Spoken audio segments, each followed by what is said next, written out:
Hello everyone, ಎಲ್ಲರಿಗೂ ನಮಸ್ಕಾರ. Welcome back to our channel VS info kitchen. Daily ಒಂದೇ ಥರ ತೊಗರಿಬೇಳೆ ಸಾಂಬಾರು ತಿಂದು ಬೇಜಾರಾಗಿರುತ್ತಲ್ಲ, ಆವಾಗ ಈ ಥರ ಹೆಸರುಬೇಳೆ ಸಾಂಬಾರು ಒಂದು ಸಲ ಮಾಡಿದ್ದೀನಿ. ಸೂಪರಾಗಿರುತ್ತೆ.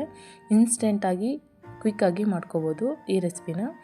ಈ ಹೆಸರುಬೇಳೆ ಸಾಂಬಾರು ಮಾತ್ರ ತುಂಬ ಚೆನ್ನಾಗಿರುತ್ತೆ. ಇದಕ್ಕೆ ಮಸಾಲ ರುಬ್ಬ ಅಂಥದ್ದು ಏನೂ ಇರೋದಿಲ್ಲ. ಬನ್ನಿ ಆ ರೆಸಿಪಿನ ಹೇಗೆ ಮಾಡೋದು ಅಂತ ನೋಡ್ಕೊಳ್ಳೋಣ. ಹೆಸರುಬೇಳೆ ಸಾಂಬಾರಿಗೆ 1 ಕಪ್ಪಷ್ಟು ಹೆಸರುಬೇಳೆ, 2 ಟೊಮೊಟೊ, 8 ಹಸಿಮೆಣಸಿನ್ಕಾಯಿ ಖಾರ ಇರೋವು, 1-2 ಚಿಕ್ಕ ಈರುಳ್ಳಿನ ತೊಗೊಂಡಿದ್ದೀನಿ. ಈಗ ಇದನ್ನೆಲ್ಲ ಕಟ್ ಮಾಡಿ ಇಟ್ಕೋಬೇಕು. ನಾನಿಲ್ಲಿ ಎಲ್ಲ ಕಟ್ ಮಾಡಿ ಇಟ್ಕೊಂಡಿದ್ದೀನಿ. ಟೊಮೊಟೊನ ಮೀಡಿಯಮ್ ಸೈಜಾಗಿ ಕಟ್ ಮಾಡಿದ್ದೀನಿ, ತುಂಬ ಚಿಕ್ಕದಾಗೇನು ಕಟ್ ಮಾಡಿಲ್ಲ. ಈಗ ಒಂದು ಕುಕ್ಕರ್ ತೊಗೊಂಡಿರೋಂತಹ ಹೆಸರುಬೇಳೆನ ಕ್ಲೀನಾಗಿ ತೊಳೆದು ಇಟ್ಕೋಬೇಕು. ಹೆಸರುಬೇಳೆನ ತೊಳೆದ ನಂತರ ಕಟ್ ಮಾಡಿ ಇಟ್ಕೊಂಡಿರೋಂತಹ ಈರುಳ್ಳಿ, ಟೊಮೊಟೊ, ಮೆಣಸಿನ್ಕಾಯಿನ ಹಾಕಿ 1-2 ಗ್ಲಾಸಷ್ಟು ನೀರನ್ನು ಸೇರಿಸ್ತಾ ಇದ್ದೀನಿ. ನಿಮಗೆ ಗಟ್ಟಿಯಾಗಿ ಬೇಕು ಅಂದರೆ ಸ್ವಲ್ಪ ಕಡಿಮೆ ಹಾಕ್ಕೊಳ್ಳಿ. ನಾನಿಲ್ಲಿ 2 ಗ್ಲಾಸಷ್ಟು ಕರೆಕ್ಟಾಗಿ ಸರೋಗಿದೆ. ಒಂದು ಅರ್ಧ ಸ್ಪೂನಷ್ಟು ಅರಿಶಿನ ಸೇರಿಸಿ ಒಂದು ಸಲ ಮಿಕ್ಸ್ ಮಾಡಿ ಮುಚ್ಚಳ ಮುಚ್ಚಿ 1-2 ವಿಸಿಲ್ ಕೂಗಿಸ್ಕೋಬೇಕು. 2 ವಿಸಿಲ್ ಆದರೆ ಕರೆಕ್ಟಾಗಿ ಸರೋಗುತ್ತೆ ಮೀಡಿಯಮ್ ಫ್ಲೇಮಲ್ಲಿ. ಈಗ ತಣ್ಣಗಾದ ನಂತರ ತೋರಿಸ್ತಾ ಇದ್ದೀನಿ ನೋಡಿ. ಹೆಸರುಬೇಳೆ ನೋಡಿ ತುಂಬ ಚೆನ್ನಾಗಿ ಬೆಂದಿದೆ. ಈಗ ಒಂದು ಮಸಕಟ್ಟಿಗೆ ಸಹಾಯದಿಂದ ಇದನ್ನು ಕ್ಲೀನಾಗಿ ಒಂದು ಸರಿ ಮ್ಯಾಶ್ ಮಾಡ್ಕೊಳ್ಳಿ. ಇಲ್ಲಾಂದರೆ ಒಂದು ಸ್ಪೂನ್ ಇದ್ದರೆ ಸ್ಪೂನ್ ಸಹಾಯದಿಂದ ಕೂಡ ಮಿಕ್ಸ್ ಮಾಡ್ಕೋಬೋದು.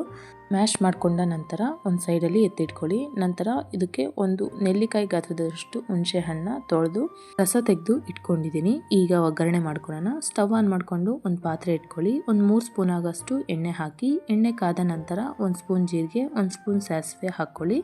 ನಂತರ ಜಜ್ಜಿ ಇಟ್ಕೊಂಡಿರೋಂತಹ ಬೆಳ್ಳುಳ್ಳಿನ ಸೇರಿಸ್ತಾ ಇದ್ದೀನಿ. ಒಂದು 6 ಬೆಳ್ಳುಳ್ಳಿ ಇದೆ ಅಷ್ಟೇ. ಒಂದು ಸ್ವಲ್ಪ ಕರಿಬೇವನ್ನ ಹಾಕಿ 1 ಬ್ಯಾಡಗಿ ಮೆಣಸಿನ್ಕಾಯಿನ ಚಿಕ್ಕದಾಗಿ ಕಟ್ ಮಾಡಿ ಹಾಕ್ತಾ ಇದ್ದೀನಿ. ಇದನ್ನು ಚೆನ್ನಾಗಿ ಫ್ರೈ ಮಾಡ್ಕೊಬೇಕು. ಒಗ್ಗರಣೆ ಚೆನ್ನಾಗಿ ಫ್ರೈ ಆದ ನಂತರ ಬೇಯಿಸಿ ಇಟ್ಕೊಂಡಿರೋಂತಹ ಹೆಸರುಬೇಳೆನ ಒಗ್ಗರಣೆ ಒಳಗಡೆ ಹಾಕ್ಕೊಳ್ಳಿ. ಹಾಕಿದ ನಂತರ ಒಂದು ಸರಿ ಮಿಕ್ಸ್ ಮಾಡ್ಕೊಳ್ಳಿ. ನಿಮಗೆ ಚಪಾತಿ ಜೊತೆಗೆ ತಿನ್ನೋದಾದರೆ ನೀವು ಈ ಕನ್ಸಿಸ್ಟೆನ್ಸಿ ಕರೆಕ್ಟಾಗಿ ಸರೋಗುತ್ತೆ. ನೀವು ಅನ್ನದ ಜೊತೆಗೆ ಊಟ ಮಾಡೋದಾದರೆ ಇನ್ನೂ 1 ಗ್ಲಾಸಷ್ಟು ನೀರು ಹಾಕಬೇಕಾಗುತ್ತೆ. ನಾನಿಲ್ಲಿ ಕುಕ್ಕರ್ನ ತೊಳೆದು ಆ ನೀರನ್ನು ಕೂಡ ಸೇರಿಸ್ಕೊತಾ ಇದ್ದೀನಿ. ರೆಡಿ ಮಾಡಿ ಇಟ್ಕೊಂಡಿರೋಂತಹ ಹುಣಸೆ ಹಣ್ಣಿನ ರಸ ಕೂಡ ಸೇರಿಸ್ತಾ ಇದ್ದೀನಿ. ಈಗ ರುಚಿಗೆ ತಕ್ಕಷ್ಟು ಉಪ್ಪು ಹಾಕಿ ಇದನ್ನು ಒಂದು ಸರಿ ಮಿಕ್ಸ್ ಮಾಡಿಕೊಂಡು ಕುದಿಯಲು ಬಿಡಿ. ನಾನಿಲ್ಲಿ ಒಂದು ಸ್ವಲ್ಪ ಹಸಿ ಕರಿಬೇವನ್ನ ಹಾಕ್ತಾ ಇದ್ದೀನಿ. ಹಸಿ ಕರಿಬೇವು ಹಾಕೋದ್ರಿಂದ ಅದರ ಫ್ಲೇವರು ಮತ್ತು ಟೇಸ್ಟು ಜಾಸ್ತಿ ಆಗುತ್ತೆ. ತುಂಬ ಚೆನ್ನಾಗಿರುತ್ತೆ ಸಾಂಬಾರು. ಈಗ ಕಟ್ ಮಾಡಿ ಇಟ್ಕೊಂಡಿರೋಂತಹ ಕೊತ್ತಂಬರಿ ಸೊಪ್ಪನ್ನು ಕೂಡ ಸೇರಿಸ್ತಾ ಇದ್ದೀನಿ.